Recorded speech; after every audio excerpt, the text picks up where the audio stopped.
ਹੁਣ ਇਸ ਟਾਈਮ ਸਰਦੀਆਂ ਨੇ, ਤੁਸੀਂ ਇਹਨੂੰ ਕੀ ਦਿੰਦੇ ਜੀ? ਅਖਰੋਟ, ਬਦਾਮ।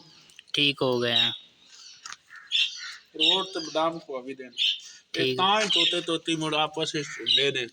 ਤੇ ਅਗਾਂਹ ਜਨਾਬ ਜਿਹੜਾ ਹੈਗਾ ਨਾ, ਇਹ ਬਿੱਲੂ ਤੋਤੇ ਤਾਂ ਬਣਦੇ ਵੀ ਇਹਨਾਂ ਵਿੱਚੋਂ ਜਿਹੜੀ ਤੋਤੀ ਹੋਵੇ ਦੀ ਨਾ, ਹਾਂਜੀ, ਉਹ ਲਈ ਜਾਵੇ ਦੀ, ਇਹਦਾ ਨਾਂ ਲਾਇਆ ਜਾਵੇ ਇਹਨਾਂ ਦਾ। ਠੀਕ ਹੋ ਗਿਆ।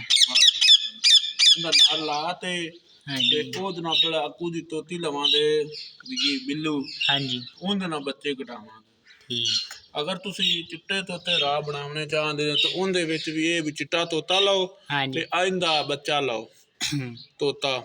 ਤੇ ਚਿੱਟਾ ਤੋਤਾ ਬਣਾਉਣ ਵਾਸਤੇ ਕਿੰਨਾ ਟਾਈਮ ਚਾਹੀਦਾ? ਉਹਦੇ ਵੀ ਨਾ 25 ਸਾਲ। ਹਾਂਜੀ। ਠੀਕ ਹੋ ਗਿਆ। ਤੇ ਅਖਰੋਟ ਪਾ ਵੀ ਦੇਣ ਤੇ ਬਦਾਮ ਪਾ ਵੀ ਦੇਣ, ਬਸ ਹੋਰ ਕੋਈ ਸ਼ੈ ਨਹੀਂ ਪਾ ਵੀ ਦੇਣ। ਠੀਕ ਹੋ ਗਿਆ।